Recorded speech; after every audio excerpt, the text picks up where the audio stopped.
সুস্বাগতম।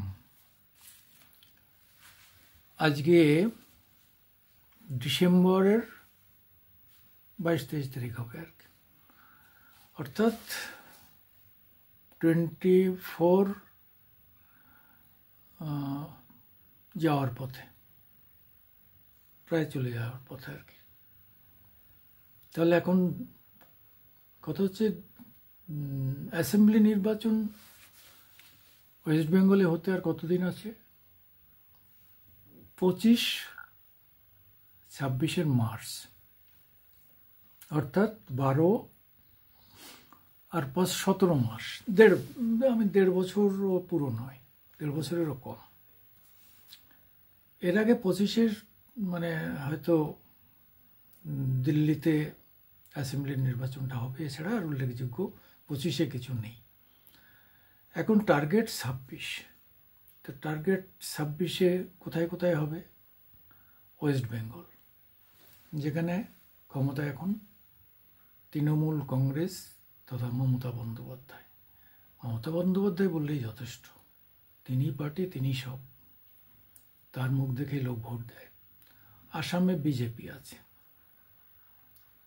কিন্তু বাংলাদেশের এই যে হালচালে ওখানে মুসলিম 40% যে মুসলিম জনগোষ্ঠী আছে তারা খুব ক্ষুব্ধ, ফলে আসামে কি হবে বোঝা মুশকিল।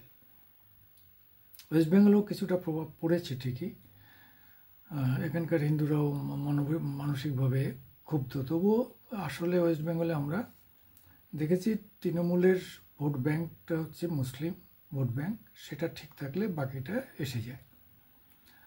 তারপরে আছে পন্ডিচেরিতে, এটা হচ্ছে ইউনিয়ন, মানে দিল্লির মতো ইউনিয়ন টেরিটরি, এটা বিজেপি আছে, এটা একবার বিজেপি একবার কংগ্রেস এরকম হয় আর কি। তামিলনাড়ুতে হচ্ছে ডিএমকে, তামিলনাড়ুর সেকুলার প্রগ্রেসিভ অ্যালায়েন্স, তামিলনাড়ুতে ডিএমকে। ডিএমকে 26-এ, এখানে টিএমসির মতো ওখানে ডিএমকেও যথেষ্ট শক্তিশালী, কিন্তু ওখানে এআইডিএমকের খুব ভালো নেতা নেই বলেই ওখানে বারবার এরা সুবিধা করতে পারছে না। ডিএমকের স্ট্যালিন খুব স্ট্রং, ফলে স্ট্যালিন ব্যাক করতে পারে, এটা একটা বলা যেতে পারে। আর কেরলে তো লেফট, কেরলে পরপর দুবার লেফট, প্রত্যেক ওদের তো 5 বছরের অন্তর পাল্টাতো, এখন 10 বছর অন্তর পাল্টাচ্ছে। তো ওখানে কংগ্রেস এককভাবে কেরল দখল করতে পারে, ফলে কংগ্রেসের কাছে কেরল একটাই টার্গেট। হরিয়ানায় এবং মহারাষ্ট্রে হেরে যাওয়ার পরে তাদের টার্গেট কেরল। ওয়ান-নর্থ থেকে বাই ইলেকশনে লোকসভাতে জিতে এসছেন প্রিয়াঙ্কা গান্ধী, কাজেই ওখানে মুসলিম এলাকাতে কংগ্রেস এখনও অপ্রতিহত। দেখা যাক ওখানে কি হয়, কংগ্রেস দখল করতে পারে কি না। ওরা যদি কংগ্রেস দখল করে তাহলে কমিউনিস্ট পার্টির একদম ছাপা হয়ে যাবে ইন্ডিয়া থেকে। তবে ওইটা আপ্রাণ লড়াই লড়বে বামের, ব্যাপারে কোনো সন্দেহ নেই।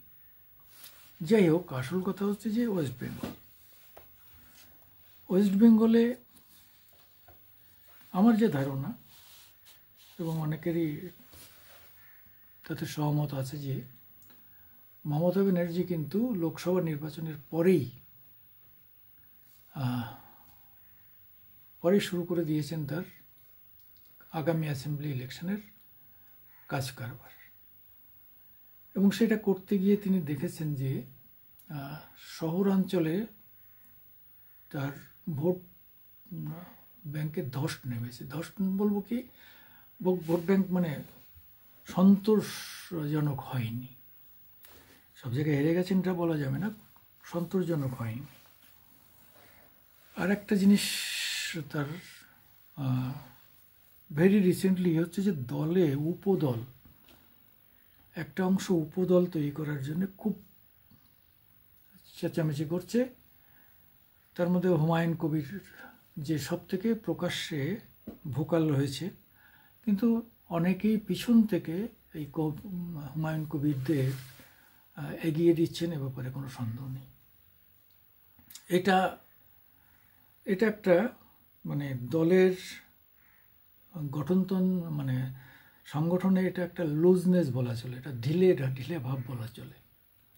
এবং সেটা বোঝার পরেই একদম ভেরি রিসেন্ট তিনি কালীঘাটের বাড়িতে সবাইকে ডেকেছিলেন, সব মেইনলি পুরনো বর্ষিয়ান নেতাদের বেশি ডেকেছিলেন, এবং তরুণদের মধ্যে ছিল কম ছিল।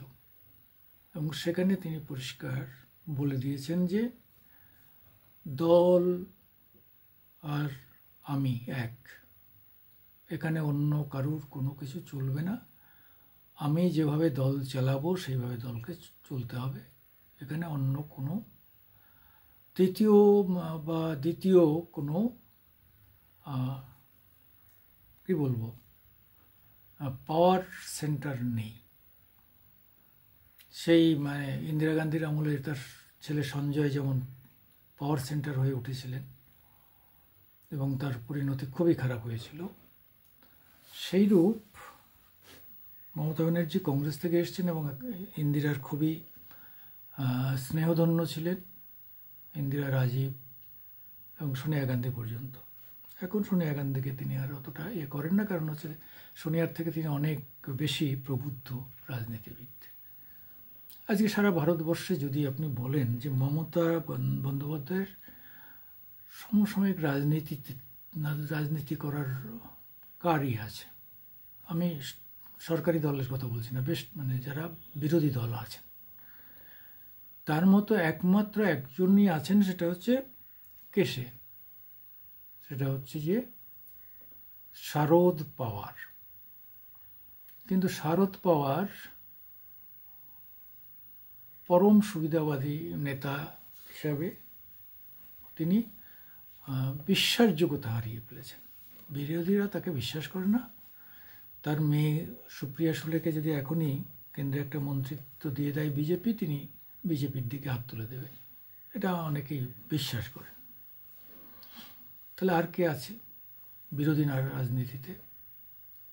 সেই অর্থে প্রায় কেউই নেই।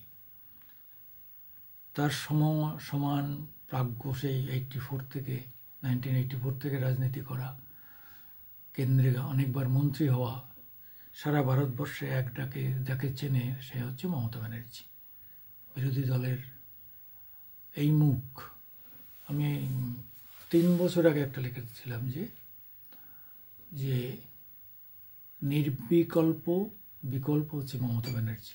ভারতবর্ষে ক্ষেত্রে যদি বিকল্প কেউ থাকে,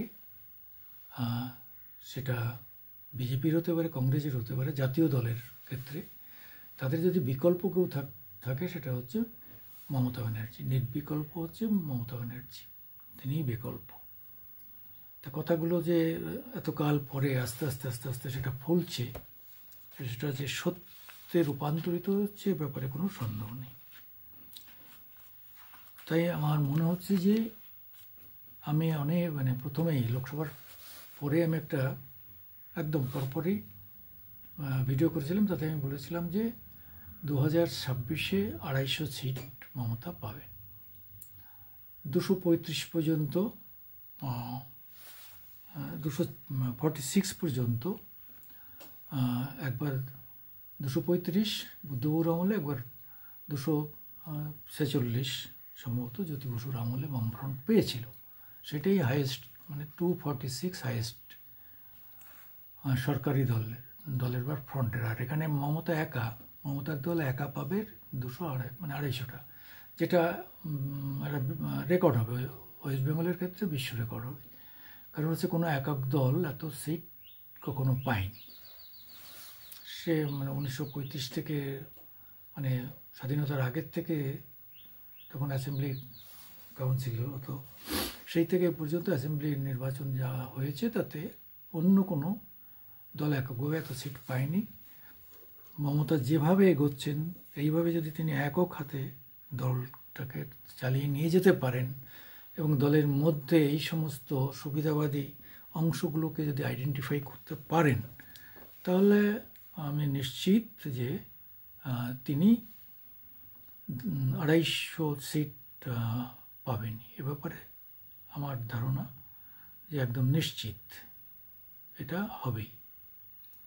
আমি একটা কবিতা লিখেছিলাম, যেটা আজকে প্রকাশিত হয়েছে আমার আজকের দিন পত্রিকাতে।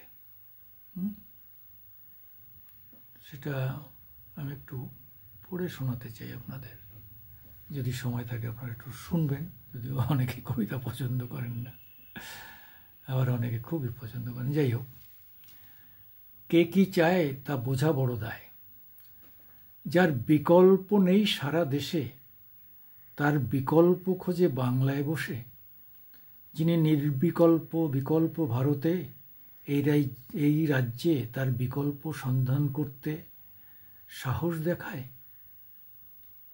কে এমন অর্বাচীন বুর্বক রাজনৈতিক দেউলিয়া হয়ে যাওয়া বক, ঠকঠক করে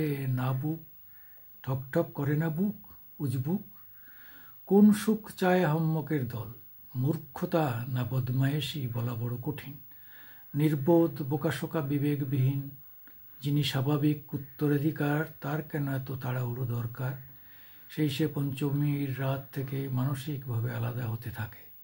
মনে অন্য ইচ্ছামতি কেন এই ভীমরতি, বোঝা দেয় কার লাভ কার ক্ষতি। দিদি ছাড়া আর কেউ অপরিহার্য ভাবছেন, বোধহয় তাই অপদার্থ ভুলভাল বকছেন।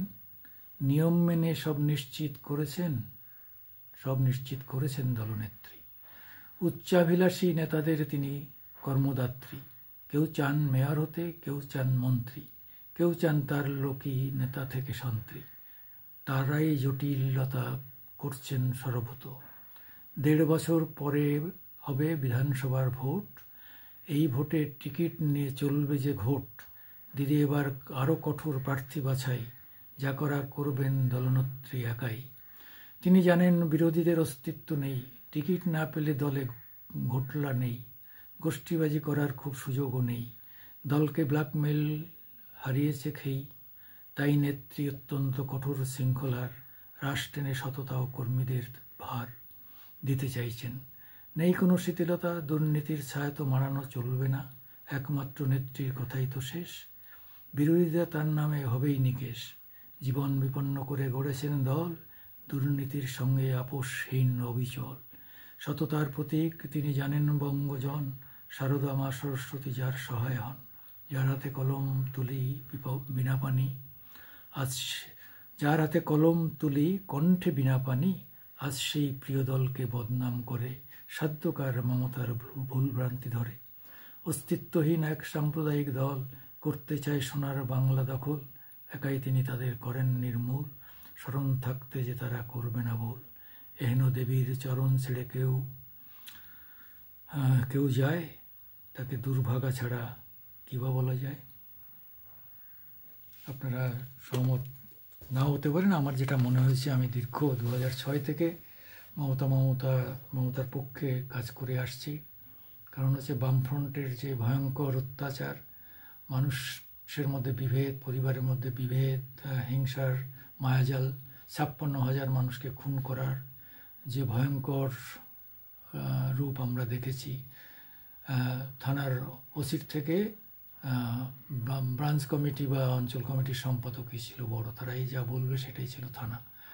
মানে এইভাবে প্রশাসনকে দলের মধ্যে গিলে ফেলে এক ভয়ঙ্কর একদলীয় শাসন করার যে, মানে এক বামফ্রন্টীয় শাসন করার যে ভয়ঙ্কর চেষ্টা, মানে তাতে তার যে বামফ্রন্টের অন্য শরিক দলদেরও গিলে খেয়ে ফেলেছিল, মানে তাদেরও খুন খারাপি করে একদম পন্ডারা করে দিয়েছিল।